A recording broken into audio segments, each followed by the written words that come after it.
daily news আসামলৈ স্বাগতম জনাইছো ষ্টুডিঅ'ত মই মনীষা আৰু এই মুহূৰ্তত এক গুৰুত্বপূৰ্ণ খবৰ ব্ৰেকিং নিউজ ৰূপহীহাটৰ সাপ্তাহিক বজাৰত অস্বাভাৱিক ভিৰ জিলা প্ৰশাসনৰ নিৰ্দেশনাক ভেঙুচালি কৰি ৰাইজে ভিৰ কৰা পৰিলক্ষিত হৈছে ৰূপহীহাটৰ বজাৰত নাই সামাজিক কোনো দূৰত্ব মাস্ক পৰিধান নকৰাকৈ ৰাইজে ভিৰ কৰিছে বজাৰত সমগ্ৰ নগাঁও জিলাত 144 ধাৰা প্ৰযোজ্য হৈ থকাৰ পিছতো কেনেকৈ বহিব পাৰিলে ৰূপহীহাটৰ সাপ্তাহিক বজাৰ স্থানীয় আৰক্ষী প্ৰশাসন নীৰৱ কিয় news desk report daily news Assam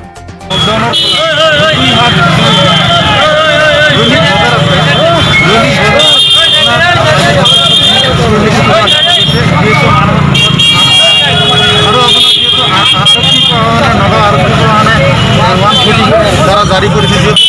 5জন মানুহ একেলগে দেখি পোৱা নালাগে এই ক্ষেত্ৰত দেখা গৈছে ৰূপহী বজাৰত বৃহৎ ভিৰ দেখা গৈছে হয় উল্লেখ কৰিব লাগিব